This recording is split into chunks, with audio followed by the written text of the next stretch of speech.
Je crois qu'on peut faire tout de suite une articulation avec la conception du monde musulman, ou de ce que j'appelle le continent islamique sur la planète, et qui va donc de l'Atlantique, les côtes du Maroc, de la Mauritanie, du Sénégal, jusqu'à quasi l'océan Pacifique, l'océan Indien, passer de l'autre côté de l'océan Indien, avec l'Indonésie, qui est, comme vous le savez, le plus grand pays musulman. Et dans cet ordre où a rayonné les pensées arabes, les Arabes ont-ils constitué véritablement un noyau en tant que tel, ou est-ce qu'ils se sont séparés au fur et à mesure? Ce sont donc des problèmes que nous n'allons pas approfondir, évidemment ce n'est pas le lieu, de structure sociale en tant que telle. Est-ce que les sociétés arabes ont été des sociétés purement tribales, ou bien ont-elles à certains moments essayé de constituer des empires, c'est-à-dire des centres administratifs organisés militairement, fiscalement, linguistiquement, idéologiquement, religieusement, évidemment. Et là, on peut se poser le problème de savoir si, lorsque les indépendances sont arrivées, les Arabes ont, dans leurs pays respectifs, adopté une bonne attitude. L'une de mes hypothèses, je sais très bien qu'elle peut paraître farfelue, mais c'est que les Arabes, parvenant à l'indépendance, se sont fragmentés en tant que tels, car chacune des grandes colonies, si je peux dire, ou protectorats, que ce soit l'Égypte ou le Maroc ou l'Algérie, avec la différence de statut juridique accordé par les anciennes métropoles coloniales, n'est-ce pas, se sont revendiqués comme des États-nations. Or, à partir du moment où vous vous revendiquez comme État-nation, il est évident que vous dressez vos frontières géographiques, topographiques, si je peux dire, mais également vos frontières idéologiques et politiques. Et donc, est-ce que ça n'est pas cette joie des indépendances qui permettait de faire enfin ce qu'avait fait le colonisateur, lequel avait recouvert la planète, j'entends les colonies européennes, etc., n'a pas été prise par les Arabes nouvellement indépendants comme le nec plus ultra de la forme politique, celle qui assurait la souveraineté et le développement, l'industrialisation rapide, etc., etc. Et c'est donc peut-être ce mimétisme adopté par les Arabes lors des indépendances par rapport à leurs anciens colonisateurs qui ont creusé des fossés de plus en plus évidents, et là, se semble-t-il, à l'intérieur du continent arabe. Par exemple, la création de la Ligue des États arabes en 1944. Oui, mais précisément, si vous remarquez bien, c'est la Ligue des États arabes, et non pas des peuples arabes. C'est-à-dire qu'à l'intérieur même de la constitution constitutionnelle que réalise la Ligue arabe, eh bien, nous avons les États, et nous n'avons pas les peuples. Et regardez justement combien c'est significatif. C'est ce que nous voyons maintenant. Et il y a une espèce donc de patriotisme qui se transforme en chauvinisme. Vous parliez juste avant des matchs de football Égypte-Algérie. Il est évident que ce sont des symboles qui devraient n'être que joie, que harmonie, n'est-ce pas, que le meilleur gagne, et non pas que, bien entendu, et qui creusent des fossés, qui creusent ces inimitiés qui se forment en véritable émeute. Les intérêts communs, je pense qu'il faut quand même pondérer. Il y a quand même ceux qui ont du pétrole et ceux qui n'en ont pas. Et si vous remarquez, les divers types d'États, les divers types de structures politiques ne correspondent pas point à point entre pays producteurs de pétrole et pays qui se voudraient républiques. N'est-ce pas? Vous avez d'un côté l'Arabie Saoudite, les Émirats, qui ont une structure politique et sociologique encore très particulière. Et vous avez un pays comme l'Algérie, peut-être le Soudan demain, qui sont véritablement passés à l'état constitutionnel, au moins formellement, de république. Or, ces pays diffèrent également quant à leur stratification sociale. Les trois pays du Maghreb, les trois grands pays du Maghreb, évidemment la Mauritanie, les Sahraouis, on en parlera peut-être d'un côté, la Libye et le Soudan de l'autre, mais ce sont trois pays où se dégagent des couches moyennes. Et ce sont ces classes moyennes sur lesquelles repose une démocratie alternante. Or, en définitive, il y a, de par la profondeur de l'histoire arabe, l'idée du souverain, le prince musulman, le bon prince. Donc il y a cette sorte je ne dis même pas de personnalisation du pouvoir au sens de Staline ou de Hitler, non. D'ailleurs, je ne fais pas de comparaison, hein. Je parle simplement à leur point de vue constitutionnel. Eh bien, il y a cette anthropomorphisation du pouvoir, c'est Bourguiba, c'est Nasser, c'est Mohamed V, c'est Boumedienne, après que Ben Bella est raté, si je peux dire, avec l'amitié que je peux avoir pour l'homme. Et dans ces conditions, les classes moyennes n'arrivent pas à prendre le pouvoir et à établir, comment dirais-je, une démocratie alternante. Et pourtant, ces classes sont maintenant intervenues, elles existent dans les trois grands pays du Maghreb, elles existent en partie en Syrie, elles existent très certainement également en Égypte, mais elles n'osent pas encore prendre le pouvoir. Je sais très bien que c'est très difficile de prendre le pouvoir, de faire une démocratie. Il a fallu les révolutions anglaises du XVIIe siècle, la révolution française du XVIIIe, l'indépendance américaine, et ça ne s'est pas fait sans tour de sang.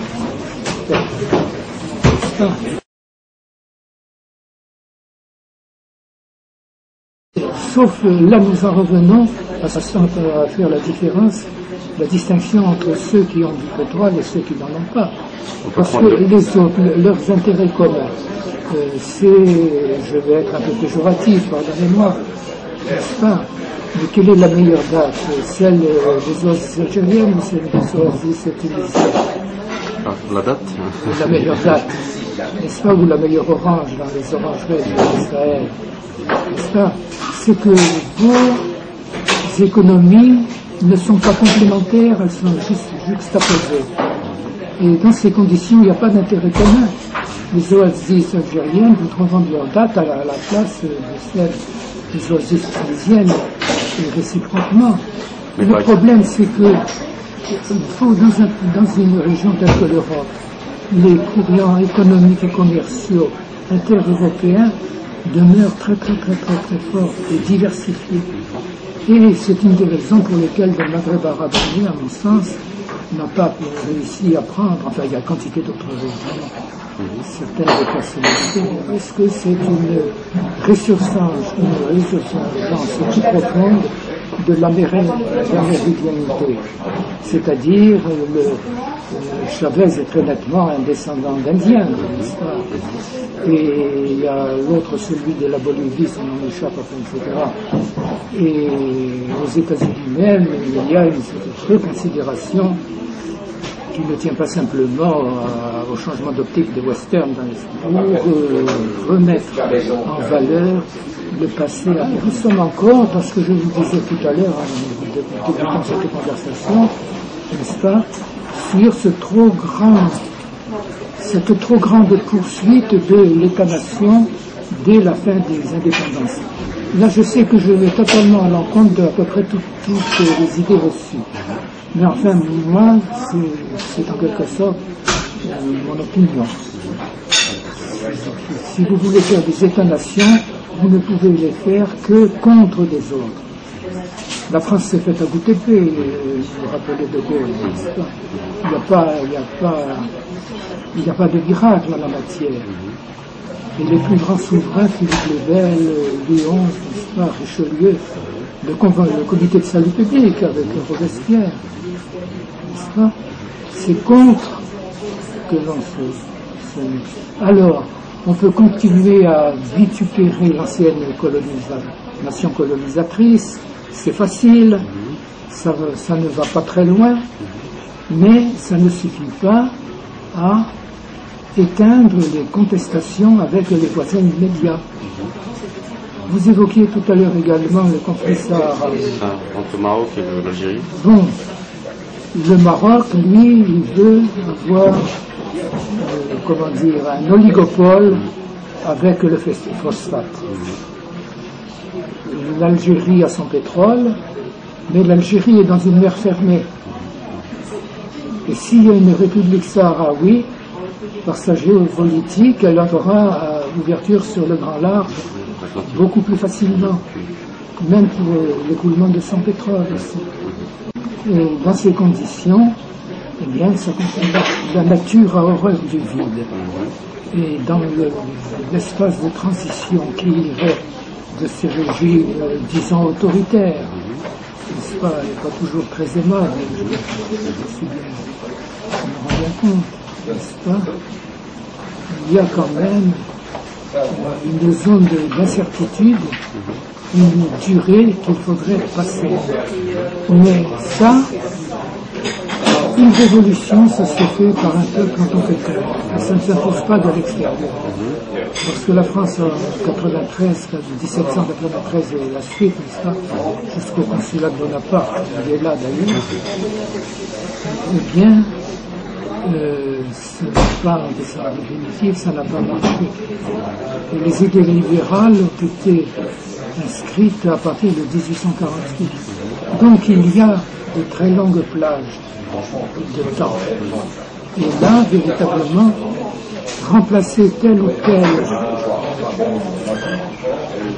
potentat, utilisons des mots durs, n'est-ce pas, anthropomorphisé, qui sur la scène internationale, et l'étiquette, je ne dis pas qu'il représente, plutôt l'étiquette de son pays, et s'agite, eh bien, il y a la crainte de bouleversement, de vague de fond qui serait difficilement maîtrisable. Et là, justement, regardez la lame de fond qui apparaît à propos d'un match de football. D'un certain côté, c'est tout à fait lamentable pour l'espèce humaine. Je crois que le football a été poussé d'abord pour deux raisons principales. Une qui est à la base, c'est-à-dire que dans n'importe quel village, dans n'importe quelle banlieue, on trouve toujours un vieux ballon et des jeunes de 7 à 25 ans pour taper dedans. C'est un sport très populaire. C'est un sport très populaire et ça occupe les jeunes. Comme ça, ils ne font pas autre chose, ils ne font pas d'autres bêtises que ça. D'une part. D'autre part, dans la mesure où on essaye de calmer les guerres, la grande guerre, n'est-ce pas, au sens des guerres mondiales, il faut que le patriotisme, le chauvinisme, le compartimentage, le communautarisme puissent s'accrocher à quelque chose. Alors on s'accroche à ces équipes de football. Donc aussi bien à la base qu'en haut, et comme vous le disiez tout à l'heure également, n'est-ce pas, pendant que les gens pensent à la footballistique, eh bien ils ne pensent pas à la politique tout court. Mais dans ces conditions, les gouvernements récupèrent. Qu'est-ce qu'il peut y avoir comme conflit? Qui dit monde arabe dit quand même nation arabe. Watan al-Arabiya. Bon, la Watan al-Arabiya, on a vu que c'est d'une façon intrinsèque, en profondeur, qui sera le principal leader. On parlait de l'Europe tout à l'heure. Elle n'a peut-être pas eu tort en étant un homme, pardonnez-moi, assez insipide, n'est-ce pas, plutôt que de vouloir tout de suite mettre un homme tout à fait flamboyant. Dans ces conditions, il y a eu la grande période de Nasser. Vous me dites, oui, il est mettre sur le même plan que Nasser au point de vue arabe. Je m'excuse auprès de l'Algérien que vous êtes, n'est-ce pas? Mais ne me semble pas quand même faire le poids de Nasser. Nasser, me semble-t-il, était beaucoup plus représentatif de l'ensemble du monde arabe que Boumedienne dans son Algérie natale.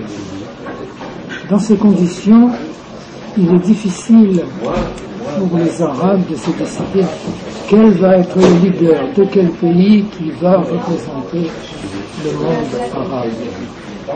Si on part dans l'État-nation, il est évident qu'il faut respecter l'égalité entre chaque État-nation.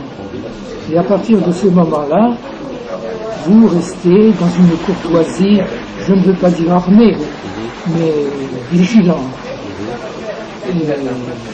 C'est ce que nous voyons à l'heure actuelle. D'un côté, il y a quand même également le poids de tous les Arabes non chrétiens, non musulmans, qui se trouvent au Mashrek. Bien sûr, ça se réduit comme neige au soleil, en Irak notamment, mais il y a quand même le massif maronite et le massif copte. Et donc, dans ces conditions, il y a là une première difficulté pour les pays arabes, qui est peu mise en avant, bien entendu, mais qui demeure. D'un autre côté, quel est le centre de gravité du monde, du continent arabe? On peut le faire passer par le golfe des Sirtes, mais là c'est quand même un peu désertique, ou par la vallée du Nil. Et la vallée du Nil, effectivement, par rapport au Maghreb, elle est quand même au Maghreb, bien qu'elle soit africaine. D'autant plus qu'elle a tout le prolongement avec le Soudan et le réservoir d'eau que représentent les deux sources du Nil. Dans ces conditions, c'est difficile d'équilibrer. La grande renaissance de Marda a quand même été promue par des Mashrequins, par des proches orientaux, non pas par des Maghrébins, qui eux,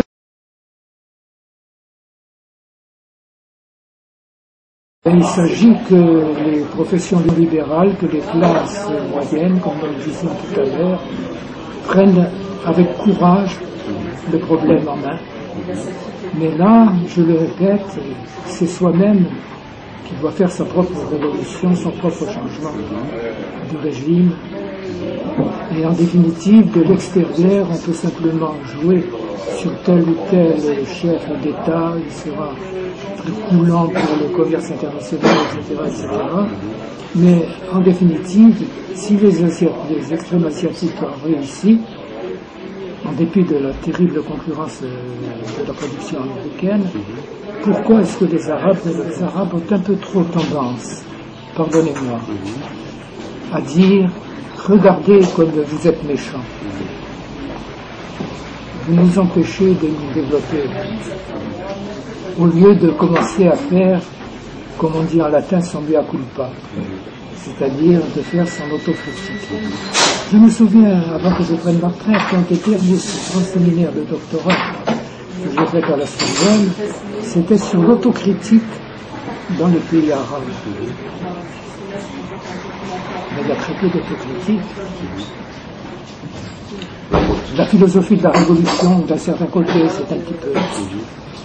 Là, il y a le fascie un petit peu. Il faut se rendre compte que j'avais une formule très dure que je disais à mes étudiants de doctorat. On est responsable de sa bêtise ou de son apathie, disons de son apathie. Et là, je me demande si véritablement les Arabes ont pris conscience de ça. Mais ça coûte. Ça coûte parce qu'effectivement, il y a les prisons, il y a les tabacages et tout. Je sais.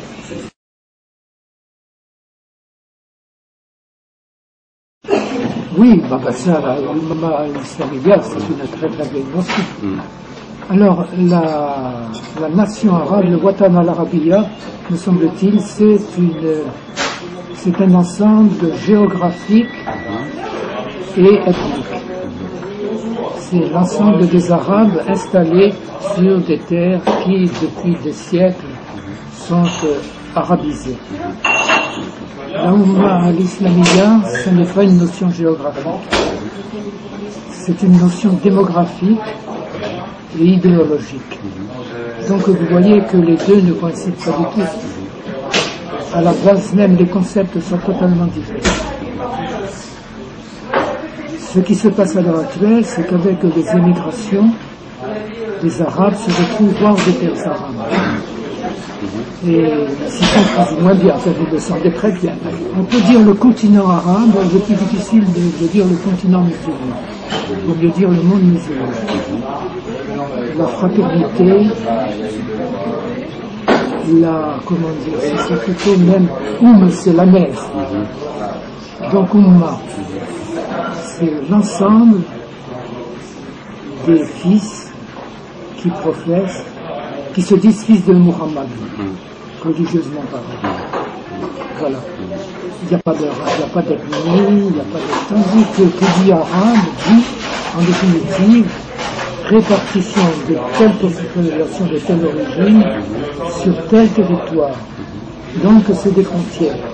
Et à l'intérieur de ces frontières, il est évident qu'il y a toutes les lignes de fracture, que sont les tribus, les familles, les clans, etc. Plus les minoritaires. Et dans ces conditions, il est très difficile de faire quelque chose. Nous sommes peut-être les Européens, en train de sortir un petit peu des États-nations. Mais au fond, on fait 2 pas en avant, 3 pas en arrière. C'est pas cette révolution. Je le ressens à l'intérieur de moi-même. C'est d'autant plus difficile pour... Et encore plus difficile pour les Arabes. Parce que nous savons vivre les ravages qu'ont fait les États-nations. Les 2 guerres totales manufacturières qui se terminent par le stalinisme et l'hitlérisme, quand même. C'est pas génial. Et pourtant, on s'est battu contre nous-mêmes pour les étouffer. Car après tout, c'est quand même l'Occident qui brisait le nazisme et puis le communisme stalinien. En vertu de la loi de l'éternel retour ou de l'alternance des bonnes périodes et des mauvaises périodes. Mais dire quand exactement, je n'en vois pas encore la possibilité. Ça sera Je pense que, je le répète, il faudrait que les Arabes aient un peu plus de courage par rapport à eux-mêmes. Ils ont trouvé leur courage par rapport à la colonisation. Bon, maintenant, d'ailleurs, ça c'est une question de question. Et revenir complétement sur la colonisation, c'est la meilleure façon de ne pas voir les problèmes actuels.